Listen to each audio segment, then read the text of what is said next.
There are over 2.6 million small, medium and micro enterprises in South Africa. Most of them have been lauded for being the backbone of job creation in South Africa. Between 2010 and 2020, there was an increase from 18% to 40% in the contribution by SMMEs to gross value to employment. Let's talk about them then with the Small Business Development Minister, Stella Ndabeni, who's actually with me in studio today. Minister, a very good afternoon to you. Thank you for coming in. So, as I was saying, SMMEs, whenever the Finance Minister speaks in Parliament about the creation of jobs, they are lauded, and you are now going to award them.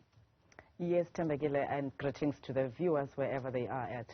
SMMEs are indeed the backbone of any economy in any other country, but especially in South Africa, a country that has lots of challenges in terms of unemployment, an economy that is concentrated over few, but at the center of it is that the SMMEs can do in order to make sure that the citizens become part of an inclusive economy that government talks about. And so these, pardon me, the National Presidential SMME Awards, how then do they take SMMEs and elevate them to the importance which they clearly hold? Well, the first thing to do is to recognize all this good work that we're saying it's been done. Remember, being an SMME is not just a nice to have. It's people who brave every challenge to make sure that they make their own impact. And as they do that, we are saying it's high time that we recognize they have an impact socially, they have an impact economically. They came up with lots of innovations. They're doing everything to try to solve the problems that we are faced with. Therefore, having these inaugural presidential awards is to say we are paying attention. In us as government, you have a partner to take you to the next level, which is why we're not only recognizing SMMEs, we're recognizing even the ecosystem partners that are playing part in ensuring that small businesses are given access to finances and access to markets. Those access, very important, because a lot of people who work in the SMME space say all of this is just platitudes and promises from government, because when they try to do government business, for example, they find that there's a recurring system of a select few who benefit from government contracts. So how true are you to your word? It is true what they've said. We've recognized that as a challenge, which is why now we're talking of integration. We should be able as government to say who has been funded by NEF or any other provincial DFI, who has been awarded business, because the concentration on the few SMMEs is what has led us to where we are today, that the jobs are not there. Jobs are not there because we have not opened up enough space for SMMEs, but also have concentrated on the few. Whether you talk about the BE and all of that, we've not managed to massify and build the capabilities of all citizens that are taking interest in entrepreneurship to say we can do it, because there's a conducive environment for us to thrive. And this is why we have developed the National Integrated Small Enterprise Development Framework. That is a 10-year program to say this is where we want SMMEs to go. We've mobilized all stakeholders of our ecosystem, and we're calling upon everyone to join hands to make that a reality. But for that to succeed, you need to get rid of the expectation, the requirement for one to have, as they say colloquially, a connection in order to get access to business. We fully agree with you. That is why we're saying it's high time that we try to minimize some of those connections by digitizing the platforms. If you go to apply for any commercial bank, now everything is happening on the digital platform. There's no human interaction.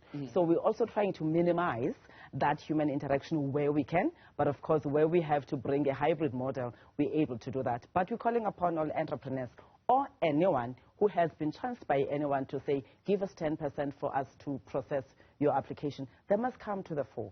You're the minister responsible in the cutting of the government cake as far as what Treasury is doing and broader government work. Are SMMEs getting what's due to them? What is fair? They are not, unfortunately. As things stand, government is spending only 1% of its own expenditure towards SMMEs. And this is something that as Cabinet we have spoken about, that there's a need to recapitalize our all SMME initiatives, because we also have decentralized funds that talk to the support that must be provided to SMMEs.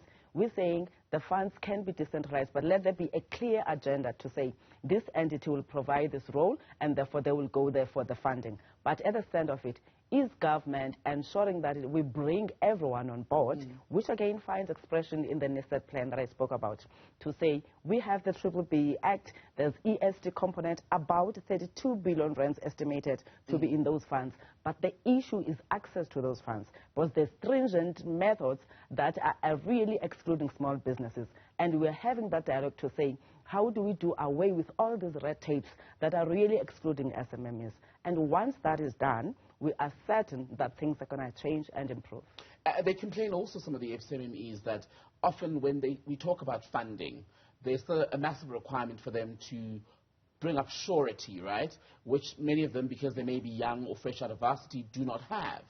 So if they, for example, are then eligible for these awards that are upcoming in their inaugural year, how do we take a win from there and make it a sustainable gain for the business in order for it to be able to flourish and say, look, in 2022, this is the award that I got, and it is proof of what my enterprise is able to do?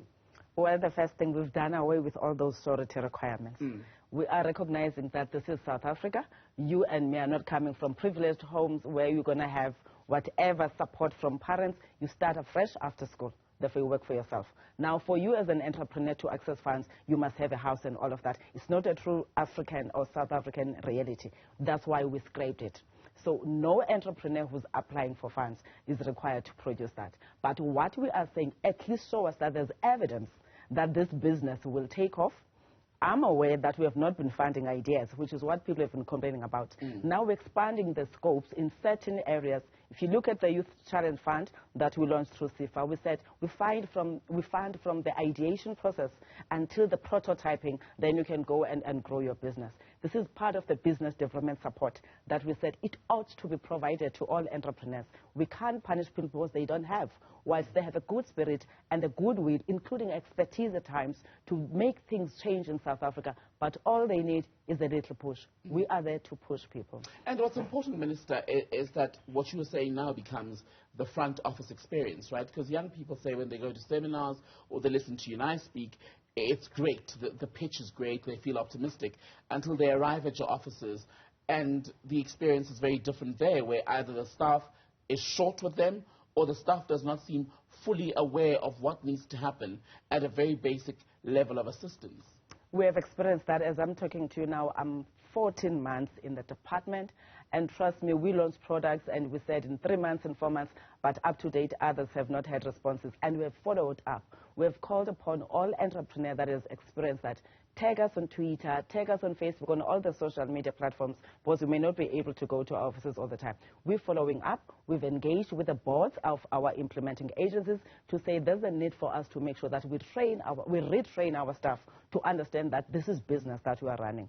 But at the center of it is that is important, the fear of change that we need to drive. And we all agree that as we march towards establishing the new agency, because we're going to be merging CEDA, CIFA and the CBDA to one agency to make things easier for SMMEs to go to one-stop center. And when we do that, you can't have this runaround. Then we'll be dealing with the issue of the turnaround times to say, do we take too long even though we've centralized the services? And this is what we are beginning to do. And that's important because the Organization for Economic Cooperation and Development says of the country's 2.6 million SMMEs, only 37% are formal. That is true. Our country is driven mainly by informal sector. We are engaging with them. There's nothing wrong being informal. Let me start there. But of course, there are those that would want to access certain things and grow their businesses, which are the ones that we are saying we're supporting to formalize. It is important because this goes also with compliance, that people feel like if they formalize their businesses, taxes and everything that government is going to expect. But the reality is that as government, we utilize taxpayers' money to fund whatever that we are funding. Therefore, if you're making lots of money, you must pay the tax. But we are saying all we're asking you to do if you're small or very small, at least be tax compliant in terms of being registered, and then you report your standing into SARS. that understands that SMMEs have to be exempted in certain things. We're still engaging with them. We'll come and announce here on what is the conclusion of the engagement. So the education and awareness work needs to happen at a very basic level, for example, like you're saying, to remove the fear of paying taxes, because yes, it's not great. I mean, tell anyone who pays taxes, it's never great when you look at how much you're having to contribute. But there are benefits, especially for people who want to grow beyond informal trade. There are benefits. We are engaging with SAITA, which is an informal traders association of this country. We are partnering with all business chambers, both formal and informal, to say, how do we raise that awareness? You will be shocked, Tembegile. Most people still don't understand how to go about a proposal that they must send to SIFA. They still send proposals to the minister. This tells you of how people have not paid attention to business literacy programs that we are driving. This is why we said let's enhance our support towards business development support or towards the SMMEs to make sure that they understand the rules of the game, because government remains government. Whether you're an entrepreneur or not, we ought to comply to certain things. Right. But we're calling upon, we have partnered with the National House of Traditional Leaders, we're partnering with civic organizations to say let's make the word head and entrepreneurs can get their fair share in our economy. Very quickly, I want to circle back to the awards for people who may be interested, because they, in fact, for SMMEs who always need money, could be great financial boost from this, because I think the prize money is in the tune of 100,000 Rand. How do people participate? How does it all work? It's easy. You just go to www.smmeawards.co.za, or you go to the SIFA page, sefa.co.za, or www.seda.co.za. You can post it there so that they can see. It's SEDA website, it's SIFA website, and then the specific awards website. If you follow that, you click on the link, and then you nominate who you want to nominate. And of course, who knows? Maybe your body can get 100,000 going home, or if not, others can get an opportunity to go and be incubated. I'm off to start my SMME right now. Thank you so much, Minister Stella Ndabeni, Minister for Small Business Development, speaking to us here on Daytime Update.